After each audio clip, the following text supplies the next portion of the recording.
ඔන්න අද ඩියෝ මාවල් අපි ආවා මාවල් යුනිවර්ස් එකේ අමතක කරන්න බැරි වීරයෙක් ගැන කතා කරන්න. ඒ තමයි ස්පයිඩර්මෑන්. හැබැයි මෙයා අපේ පෘථුවියේ ස්පයිඩර්මෑන් නම් නෙවෙයි.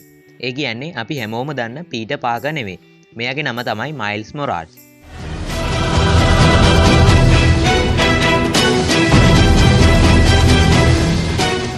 මයිල්ස්ව මාවල් කොමික්ස් වෙනුවෙන් නිර්මාණය කරන්නේ බ්‍රයන් මයිකල් සහ සාරා මිචෙල් එකතු වෙලා.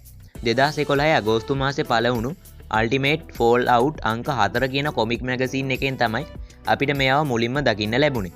හිටපු ඇමරිකන් ජනාධිපති බැරක් ඔබාමා සහ ඩොනල්ඩ් ග්ලෝවර් කියන පුද්ගලයන් දෙදෙනාගේ පෙනුම ආශ්‍රයෙන් තමයි මේ චරිතය නිර්මාණය කරලා තියෙන්නේ.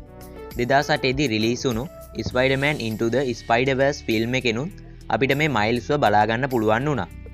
මයිල්ස්ව අයිති වෙන්නේ ස්පයිඩර්වර්ස් එකට. මේ ස්පයිඩර්වර්ස් එකේ නම් ගණන් කරන්න බැරි තරමට ස්පයිඩර්මෑන්ලා වුමන්ලා ගොඩක් ඉන්නවා.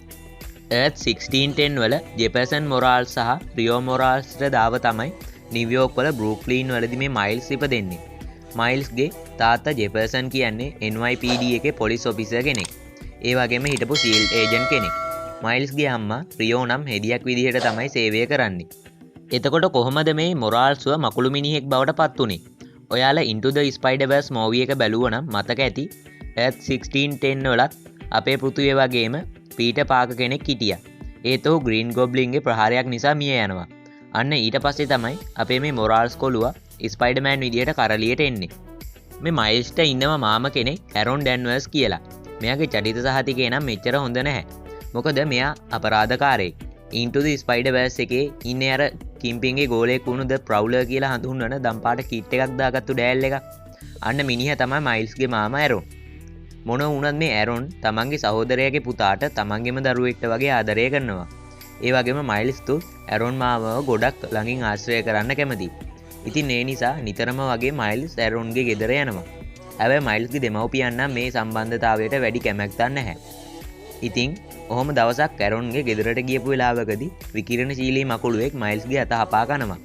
මයිල්ස්ට මේ බලය ලැබෙන්නේ ග්‍රීන් ගොබ්ලින් විසින් පීටර්ව මරන්න ඉස්සෙල්ලා. ඉතින් පීටර්ගේ මරණයෙන් පස්සේ මයිල්ස් Earth 1610 වල ඊළඟ ස්පයිඩර්මෑන් වෙන්න තීරණය කරනවා. ඔය අතරේදී ස්පයිඩර් වුමන් මයිල්ස්ව ෂීල්ඩ් එකට ඉදිරිපත් කරනවා. ටික කාලයක් යද්දී නික් ෆියුරි ඇතුළු ෂීල්ඩ් ඒජන්ට්ස්ලාගේ හොඳ හිත දිනා ගන්න මේ මොරාල්ස්ට පුළුවන් වෙනවා. ඊට පස්සේ ෂීල්ඩ් එකේ අනුග්‍රහයෙන් ඔහුට කළු පාටින් සහ රතු පාටින් වර්ණ ගන්නවපු සුපිරිම ಜಾති ස්පයිඩර් ෂූට් එකකුත් ලබා දෙනවා. මයිල්ස්ගේ හතුරන් ගැන කතා කරොත් ඔහුගේ පළමු හතුර වෙන්නේ ඔහුගේ ආදරණීය මාමා ඇරොන්මයි. Into the Verse මූවී එකේදී ඇරොන් මැරෙනවා අපිට දකින්න ලැබුණා. ඇරොන්ගේ මරණයට වග කියන්න ඕනේ ස්පයිඩර්මෑන් කියන මතේ තමයි මයිල්ස්ගේ තාත්තා ඔෆිසර් ජෙපර්සන් හැම වෙලෙම හිටියේ. හැබැයි ඒ වෙනකොටත් ජෙපර්සන් විතරක් නෙවෙයි ඇරොන්වත් දැනගෙන හිටියේ නෑ මේ මයිල්ස් තමයි ස්පයිඩර්මෑන් කියලා. තවත් එක දෙයක්. ඒ තමයි මේ ජෙපර්සන් සුපර් හීරෝස්ලට වැඩිය කැමති නැති කෙනෙක්. කොටිම කිව්වොත් ඒගොල්ලොන්ගේ නමවත් අහන්න කැමති නැහැ. ඉතින් ඔය අතරතුරේදී NYPD එකෙන් වෙනම්ට තියපු වෙඩිල්ලා ගිහින් පැත්තක හිටපු මයිල්ස්ගේ අම්මා රියෝට වැදෙනවා. ඇය මයිල්ස්ගේ අත් දෙක උඩ එවෙලෙම මිය යනවා. මැරෙන්න කලින් රියෝ දැනගන්නවා ස්පයිඩර්මෑන් කියන්නේ තමන්ගේම පුතා කියලා. ඒක නිසා ඇය තමන්ගේ පුතා ගැන ආඩම්බර වෙලා තමයි අවසන් හුස්ම එලන්නේ. හැබැයි මයිල්ස් නම් ඉන්නේ තමන්ගේ අම්මව බේරගන්න බැරි වීම ගැන ලොකු වරදකාරී හැඟීමකින්. ගොඩක් පසුතැවෙමින්. ඒ වගේම ඔහු මාස ගාණක් යනකම් ස්පයිඩර්මෑන් විදියට පෙනී දීමත් ප්‍රතික්ෂේප කරනවා. පස්සේ කාලෙකදී මයිල්ස් තමන්ගේ තාත්තට කියනවා මං තමයි ස්පයිඩර්මෑන් කියලා. එතකොට ජෙපර්සන් කියනවා තමුන්ගේ අම්මව මරාගත්ත කියලා. දෙන්න ඊට පස්සේ ටික කාලයක් යනකම් කතා නොකරත් ඉන්නවා. මයිල්ස්ගේ පවර්ස් ඇන්ඩ් ඇබිලිටිස් ගැන කිව්වොත් අපේ ස්පයිඩර්ට තියෙන බලයන් සහ හැකියාවන්ම තමයි වැඩි හරියක් මෙයාටත් තියෙන්නේ. හැබැයි පීටර්ට නැති විශේෂ පවර්ස් දෙකකුත් මයිල්ස්ට ලැබිලා තියෙනවා. එකක් තමයි මයිල්ස්ට පුළුවන් ඉන්විසිබල් වෙන්න. ඒ කියන්නේ අදෘශ්‍යමාන වෙන්න. ඇඳ පැළඳගෙන ඉන්න ඇඳුම් පැළඳුම් එකම ඔහුට පේන්නේ නැතුව යන්න පුළුවන්. ඒක ෆයිට් එකකදී මයිල්ස්ට ලොකු වාසියක්. හැබැයි මෙයාට පීටර්ගේ තරම් දියුණු ස්පයිඩර් සෙන්සර්ස් නැහැ.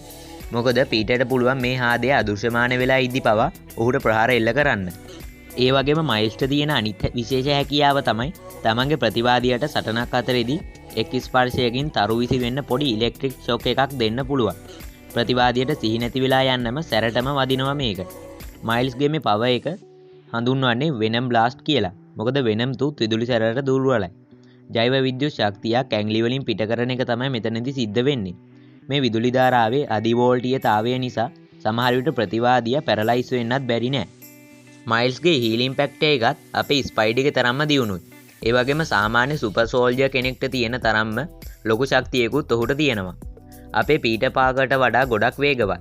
ඒත් මම මුලදී කිව්වා වගේ අපේ ස්පයිඩර් තරම් දියුණු ස්පයිඩර් සෙන්සර්ස් නම් මෙයාට නැහැ. ඒ වගේම පීටර්ට වගේ වේගෙන් හිතන්න පතන්න බැරි වුණත් හොඳ බුද්ධියක් නම් තියෙනවා. ඉතින් අදට අපි මයිල්ස් මොරාල්ස් ගැන ගෙනාපු කරුණු මෙතනින් ඉවරයි. වීඩියෝ එක හොඳයි කියලා හිතෙනවා නම් ලයික් කරන්න, ෂෙයා කරන්න. ඒ වගේම ඔයාලා තාම අපිව සබ්ස්ක්‍රයිබ් කරලා නැත්නම් සබ්ස්ක්‍රයිබ් කරන්න කියලා මතක් කරනවා. එහෙනම් හැමෝටම සුබ දවසක්. What makes you different? Let's go. Is what makes you Spider-Man. Officer, love you. Wait, what?